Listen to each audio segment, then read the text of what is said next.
Bienvenue dans cette nouvelle édition de l'Africa Tonight. À la une de l'actualité, le Burkina Faso sur le qui-vive après l'attaque terroriste du Splendid Hotel de Ouagadougou. La création d'un conseil interministériel en matière de sécurité a été annoncée. Le général Mohamed Amiri Salimou en course pour la présidentielle du 21 février 2016 aux Comores. Sa candidature a été validée ce lundi par la Cour constitutionnelle. Et puis, le retour à la terre est désormais une réalité en Côte d'Ivoire. De plus en plus de jeunes diplômés se lancent dans l'agriculture. Un gros plan dans ce journal.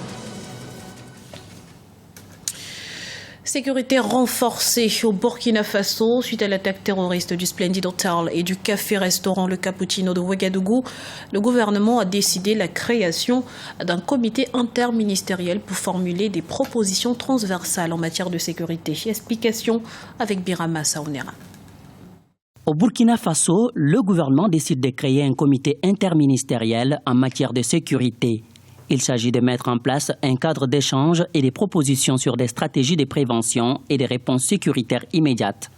Cette décision des autorités intervient après l'attaque terroriste du vendredi 15 janvier 2016 qui a fait une vingtaine de victimes et plusieurs dizaines de blessés. Ce qui est déterminant aujourd'hui, c'est de voir le dispositif. Je crois que c'est le diagnostic du dispositif qui n'a pas permis d'éviter l'attentat qu'il faut faire et le réaménager en conséquence. Peut-être que le comité interministériel répondra peut-être à cette question, on l'espère. Sinon, ce que les Burkinabés attendent, c'est plus d'efficacité dans le renseignement, plus d'efficacité dans l'intervention. Les observateurs apprécient la nouvelle mesure des autorités burkinabées. Toutefois, ils invitent la population civile à collaborer davantage avec les forces de défense et de sécurité pour mieux faire face à la menace terroriste. L'implication des citoyens est très importante. Je crois que dans les mesures annoncées par le gouvernement, il est dit qu'on va renforcer la police de proximité. Ouais, c'est un système de police qui existait depuis quelques années, mais dont l'opérationnalisation posait problème. C'est un des moyens qui existent qu'on peut réactiver et renforcer pour faire participer effectivement les populations à leur propre sécurité. On attend de voir comment toutes ces structures qui existaient vont être mises en branle pour renforcer la sécurité nationale. Pour lutter efficacement contre le terrorisme, les contrôles au niveau des frontières ont été renforcés. À Ouagadougou, comme dans les grandes villes du Burkina Faso, les autorités ont renforcé la sécurité aux abords des hôtels. Le pays observe depuis dimanche, 17 janvier, 3 jours de deuil national. Représentants d'institutions internationales et continentales, mouvements armés et gouvernements maliens se sont retrouvés une fois de plus ce lundi 18 janvier à Alger. Cette fois-ci, il était question d'évaluer la mise en œuvre de l'accord de paix au nord du Mali. Le texte signé il y a 6 mois a en effet du mal à se concrétiser et c'est là l'enjeu de cette réunion. L'Algérie annonce vouloir procéder à un examen des avancées et des difficultés rencontrées dans la mise en œuvre des résolutions. La question de la représentativité des mouvements armés notamment poserait problème. Désigné par l'Union africaine, le Togolais Edem Kodjo a pris la main le 14 janvier sur la médiation en République démocratique du Congo. Seulement voilà, ce choix ne semble pas faire l'unanimité. Les réactions sont mitigées. Pouvoir et opposition jouent la carte de la méfiance. Explication avec Deogracias Podo. La Commission de l'Union africaine a désigné jeudi 14 janvier 2016 l'ancien Premier ministre togolais Edem Kodjo, médiateur dans la crise politique en République démocratique du Congo. Dans son communiqué officiel, l'organisation panafricaine demande aux différents acteurs politiques ainsi qu'à la société civile congolaise de participer aux prochaines négociations dans l'optique de consolider le processus démocratique dans le pays. La désignation de Edem Kodjo, c'est une bonne chose. Pourquoi? Parce que l'opposition avait demandé que le dialogue soit organisé sous la médiation d'un médiateur qui serait désigné par la communauté internationale. Mais la personne d'Eden Kodjo ne réussit pas à réunir l'unanimité des classes politiques congolaises. Le sujet même de la médiation n'est pas clairement défini. Alors beaucoup de gens ont de la méfiance, surtout pour les partis politiques de l'opposition. Il y a certains points de vue qui sont favorables à la désignation d'un médiateur par les Nations Unies et non pas par l'Union africaine. Malgré l'optimisme affiché par la communauté internationale, la question du dialogue divise toujours pouvoir et opposition à Kinshasa. Du côté de la majorité présidentielle, on soutient que ce forum permettra de discuter des questions liées au processus électoral, mais dans le camp adverse, l'on rejette toute idée de médiation, mais une seule exigence, le respect de la Constitution. Les réactions sont mitigées et la tension suscite toujours des inquiétudes.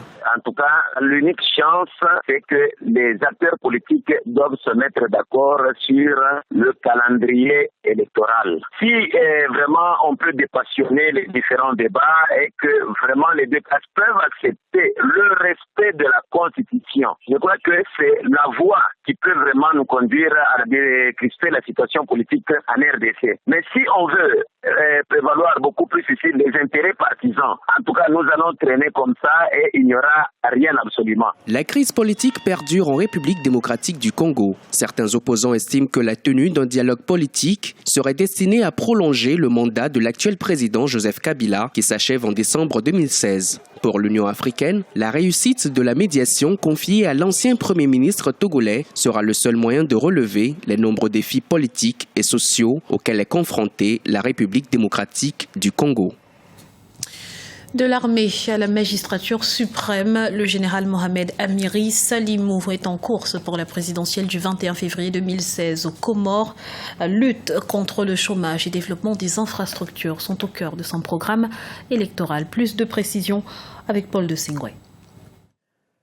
Il fait partie des candidats en lice pour la présidentielle du 21 février 2016 aux Comores. La candidature du général Mohamed Amiri Salimou a été validée par la Cour constitutionnelle. L'ancien chef d'état-major souhaite désormais passer de l'armée à la magistrature suprême de son pays. Je pense qu'il faut se dire que tout homme qui a une vision, qui aime ce pays, peut essayer de faire de son mieux pour sortir ce pays de cette situation grave et ne pas simplement dire que c'est l'apanage et le privilège des politiciens. Pourquoi pas ? Si c'était les politiciens qui devraient justement développer ce pays, ils seraient déjà à un niveau assez avancé jusqu'ici.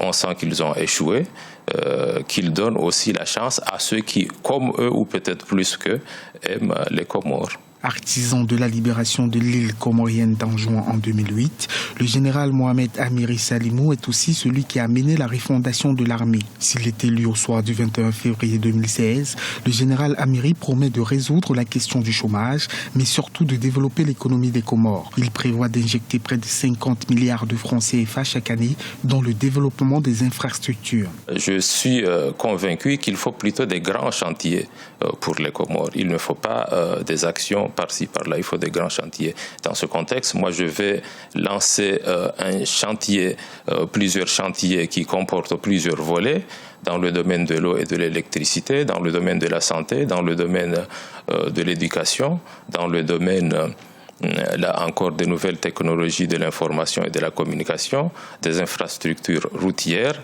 avec une enveloppe d'au moins 50 milliards de francs CFA par an. Au total, 25 candidats sont en course pour l'élection présidentielle du 21 février 2016. Le président sortant de l'Union des Comores, Kililou Douanine, ne peut prendre part à ce scrutin présidentiel.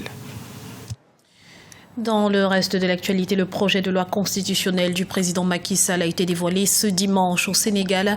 Il comporte 22 articles et a pour but de renforcer les acquis démocratiques du pays. L'article le plus attendu concerne bien évidemment la durée du mandat présidentiel. Passer de 7 à 5 ans était en effet une des promesses du chef de l'État sénégalais. En cas de validation, l'élection du président au suffrage universel direct avec la majorité absolue ne pourra plus être révisé. En Côte d'Ivoire, les jeunes sont de plus en plus nombreux à répondre à l'appel de la terre. C'est notamment le cas dans le département de Sakassou, où, diplôme en main, ils ont choisi l'agriculture comme moyen d'insertion dans le tissu économique et social du pays. C'est un sujet de Birama Saounera. En Côte d'Ivoire, le retour volontaire de jeunes à la terre est désormais une réalité. Cette initiative a été expérimentée par certains jeunes diplômés dans le département de Sakassou, situé dans la région de la vallée du Mbandama. Pour ces jeunes agriculteurs, le retour à la terre constitue un moyen efficace pour lutter contre le chômage. Il y a eu un BTS en finance comptable. Après ça, j'ai fait le cycle ingénieur. Il y a eu un CDD à Abidjan. Quand le CDD a pris terme, je n'arrivais plus à payer mes coûts.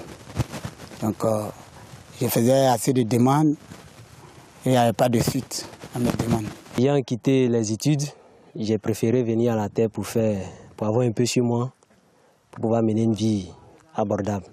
Une initiative bien appréciée dans le cadre de l'insertion socio-économique. Ce retour des jeunes à la terre a été bien accueilli par les autorités coutumières et les agriculteurs de Sakassou. Quand ils viennent, j'ai dit que le travail là, de la terre, ce n'est pas aujourd'hui qu'on peut bénéficier. Il faut être endurant. Ces jeunes font partie des meilleurs producteurs de la région. Cependant, ils sont confrontés à plusieurs difficultés. Il s'agit entre autres de l'accès difficile aux terres cultivables, de la cherté des intrants et matériels agricoles. Ce journal a été réalisé par l'ensemble de la rédaction.